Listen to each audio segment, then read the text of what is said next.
Mi nombre es Enrique Grigioni, tengo 66 años, jubilado y ahora estudiando en el Instituto Provincial de Cine y Televisión el profesorado de Artes Audiovisuales. Yo estudié en la escuela secundaria en el Nacional número 1, que está al lado del Parque Urquiza, 9 de Julio y Necochea. Empecé en el año 1968 y terminé en el año 1973. Era una escuela muy prestigiosa en ese momento, era uno de los colegios más importantes de Rosario y estudiábamos una especialidad que se llamaba Bachillerato Nacional, que básicamente estaba orientado a prepararte para entrar a la universidad. Yo tenía el mandato paterno de que había que ser muy buen estudiante para entrar a la universidad. Pero aparte me gustaba mucho saber, yo siempre leí mucho, siempre me interesaba por los temas, así que realmente era buen estudiante. Pero a su vez, digamos, era muy solidario con mis compañeros. En mi escuela secundaria se veía muy claramente la influencia de la dictadura, porque era una época muy convulsionada. En el año 68 hubo un episodio que deben conocer que se llamó el Mayo Francés, que fue una gran revuelta de estudiantes secundarios. No fue la única, pero esa fue la más sintomática, la que más trascendió, y eso coincidía con la guerra de Vietnam, en donde Estados Unidos participaba de la guerra de Vietnam, y hubo un movimiento de la juventud norteamericana que terminó derivando en lo que se llamaba el hipismo o el pacifismo, que era oposición de los jóvenes que eran convocados a la guerra para no ir directamente o para mostrar las consecuencias de haber ido a participar en la guerra, consecuencias físicas de herida, muerte, o psicológicas de haber vivido una experiencia muy traumática. Todo eso generaba una gran convulsión y nosotros como jóvenes participábamos de esa convulsión. Entonces empezábamos a cuestionarnos, a ser rebeldes, a cuestionar todo, y la respuesta del colegio en eso era aumentar la disciplina. Había una disciplina muy rígida que nos obligaba a cumplir determinadas normas y determinadas rutinas. Teníamos que ir con un uniforme que era saco, corbata, no podíamos usar vaquero ni zapatillas. Era la época que empezaban los vaqueros y las zapatillas, era la nueva vestimenta propia, exclusiva de la juventud. Entonces no podíamos usar eso. Tampoco podíamos usar el pelo largo, o sea, el pelo tenía que estar, era una escuela de varones solamente, no había mujeres. El pelo no podía tocar la camisa.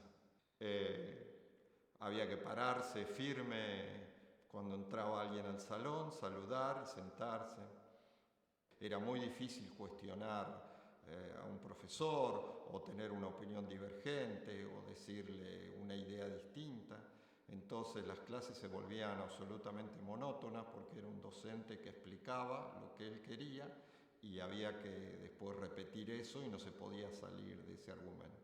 Y yo tenía un grupo de amigos muy interesados, todos estábamos muy interesados en lo que estaba pasando, nos gustaba mucho leer, discutir, y nos juntábamos permanentemente en las casas a revisar qué es lo que hacíamos en clase y a encontrar otras formas de explicarlo, de saberlo o de opinarlo.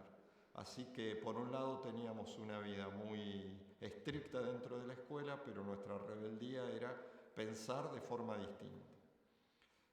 Cuando como toda dictadura, fue aflojando, cuando en el año 72 ya empieza un proceso electoral para terminar con la dictadura, entonces se abre la posibilidad de una participación más libre de los estudiantes. Y nuestra rebeldía se expresaba en cosas que hoy parecen tontas, ¿no? Pero me acuerdo, por ejemplo, había una profesora que tenía un auto, un Renault, famoso en aquella época, livianito, y que nos llevábamos muy mal con esa profesora. Entonces en la puerta de la escuela había árboles muy grandes por 9 de julio y una vez entre todos levantamos el auto y se lo pusimos entre dos árboles en el momento de salir. Esas eran las cosas que... Un recuerdo que fue muy trágico una vez, que a mí me impactó y a mis amigos también, que habían salido unos juegos que eran como unas cositas que uno tiraba al piso y pisaba y hacía chispa, como si fueran una especie de petardo, no sé, no me acuerdo cómo se llamaba. Y se les ocurrió empezar a tirar en la escuela, entonces por ahí pasaba un profesor. Entonces, para saber quién era, como nos preguntaban quién era, y todos éramos solidarios, no decíamos, entró el jefe de celadores con 2 o 3 celadores y nos revisaron, nos hicieron sacar la ropa y nos revisaron uno por uno la ropa a ver si encontraba quién era el que tenía los petarditos eso y quién era el responsable. Realmente eso fue una experiencia muy difícil porque nos sentimos como en una cárcel, digamos, siendo requisados. Nosotros, por suerte, toda esa rebeldía la fuimos canalizando en intereses políticos. O sea, cada uno fue tomando una decisión política. Y eso derivó en la construcción del primer centro de estudiantes que estuvo el Nacional número 1. Entonces, cuando yo me recibí, cumplieron 100 años la escuela. Nunca había habido un centro de estudiantes. Nosotros fuimos los primeros que lo hicimos. Y había toda una obra de arte que era musical, actuada, etcétera, que contaba la historia de la forestal. Y nosotros organizamos una función de esa y llenamos la sala Labardén con los alumnos de la escuela. En la escuela todos quedaron impactados porque relacionaban el centro de estudiantes con la queja, con los estudiantes no quieren estudiar o se quejan porque son unos vagos, y nosotros convertimos esa rebeldía en un hecho cultural muy, muy importante en esa época. La etapa de la dictadura sobre los que habíamos sido militantes políticos se convirtió muy dura, porque había una persecución de todos, digamos, el ejército, la policía, todos los medios de represión. A mí me tocó, a mitad del año 76, fui convocado para el servicio militar obligatorio, que todavía existía en esa época. Y creo que de alguna manera lo que parecía muy difícil se convirtió en mi salvación, porque yo me fui al servicio militar en el momento que acá en Rosario era más dura la represión. Muchos de los que fueron mis compañeros de militancia fueron afectados por la represión en esa época. A mí me tocó la Marina, fui incorporado a la Marina en La Plata, en un batallón de La Plata, y hay un hecho trágico que siempre recuerdo. Tuve 2 veces oportunidad de leer el diario mientras estaba ese mes en La Plata. Diarios que estaban ahí tirados, que yo agarraba y leía. Y en las 2 veces había noticias de que murieron 2 compañeros míos de militancia. Uno se llamaba Guillermo Dauso, que era mi gran amigo, y otro Alejandro Stancanelli, que era compañero de la tecnológica. Así que fuera muy trágico para mí estar en un lugar aislado y saber lo que pasaba con mis compañeros. Pero bueno, paralelamente parece que sirvió para que yo salvara mi vida. Salí del servicio militar, me casé, tuve un hijo, empecé a estudiar en una universidad privada, en la Universidad Católica, porque no podía volver a la universidad, trabajaba, y en el año 78, 1978, en enero del 78, fui a ver un partido de fútbol con mi hermano a la cancha Ñul y ahí me detuvieron. Me reconoció un ex militante que colaboraba con la policía, yo lógicamente no sabía, y cuando salí de la cancha me detuvieron. Estuve en lo que se llama el sótano, acá en Dorrego y San Lorenzo, donde antes estaba la jefatura de policía. Hay un centro de memoria que se puede visitar ahí. Después fui a Coronda, la cárcel de Coronda, tuve 1 año y medio más o menos. Y después, cuando desarmaron la cárcel Coronda, me volvieron a traer acá a la jefatura y salí en libertad en el año, en abril del año 80, 1980, se me mezclan las fechas un poco, o sea que estuve 2 años y medio preso, mientras crecía mi hijo, que lo veía cada 2 meses, cada 3 meses. Y bueno, ahí retomé mi vida. Por suerte no, a la vista por lo menos no me quedaron secuelas de esos 2 años de cárcel, pude resistirlo bien, con mucha solidaridad de todos los compañeros, de la familia, con mucho apoyo de la familia. Como dije, retomé los estudios en la Universidad Católica y bueno, con el tiempo terminé mis estudios, soy licenciado en Química y pude tener un muy buen trabajo y, digamos, de alguna manera siempre, si algo me sirvió, digamos, toda la historia trágica, no, digamos, la cuento, trato de que no hacerla trágica, sino lo que trato de recuperar de esa época es la fe que teníamos, la convicción. Todas las personas que participaron de la militancia política lo hacían de una forma muy desinteresada en cualquier cosa que fuera económica o poder, sino simplemente en la convicción. Creíamos firmemente en lo que hacíamos, hoy mirándolo para atrás, creíamos realmente que podíamos cambiar el mundo, estábamos convencidos de eso, no era que lo hiciéramos por ninguna otra especulación.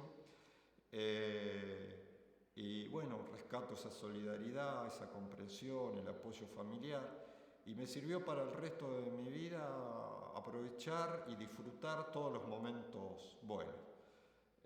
Tengo una visión de la vida muy optimista siempre, pero bueno, trato de valorar mucho todo lo que recibí y creo que eso me llevó a ser docente. Si bien trabajé muchos años, 30 años en una empresa privada como licenciado en Química, en un determinado momento descubrí que la docencia me podía gustar y me sentía obligado a toda esa experiencia, a todo lo que sabía, a todo lo que aprendí, de que pudiera trascender a otros. Y encontré en la docencia la forma de trascender y conectar con los jóvenes, ¿no? Porque uno a determinada edad empieza a tener formas de pensar, de lenguaje, de cosas distintas que con los jóvenes. Mis hijos también ya eran grandes. Entonces el hecho de tratar con jóvenes de 14, 15, 16 años me obligó a replantear muchas cosas, a pensar la vida de otra manera, a tratar de comprenderlos, a pensar que lo que yo pienso es lo que yo pienso y que cualquiera puede pensar la vida de otra manera y tiene absoluto derecho a pensarla y disfrutarla de otra manera. Y esa relación para mí fue muy enriquecedora. Realmente los años de docencia, que fueron 7 en total, fueron muy importantes para mí en la vida porque me permitieron ver la vida de otra manera y disfruté muchísimo. Nunca tuve problema con los jóvenes, nunca tuve un disgusto ni un enfrentamiento y realmente me permitió disfrutar mucho la vida. Yo quiero agradecerles realmente que me entrevisten y que me permiten hablar de mi historia, porque en realidad para mí es muy liberador hablar de eso y es terapéutico, me permite sanar heridas, me permitió siempre, y también me siento con una obligación con mis compañeros muertos o desaparecidos de poder recordarlo. Por eso le pongo nombre, por eso digo Guillermo Dawson, digo Alejandro Stancanelli o María Susana Broca, que era docente y que fue mi gran compañera de la adolescencia, para que no sean simples seres heteros, sino que eran personas de carne y hueso. Y también siempre que hablo de mi experiencia, lo hago con visión de futuro.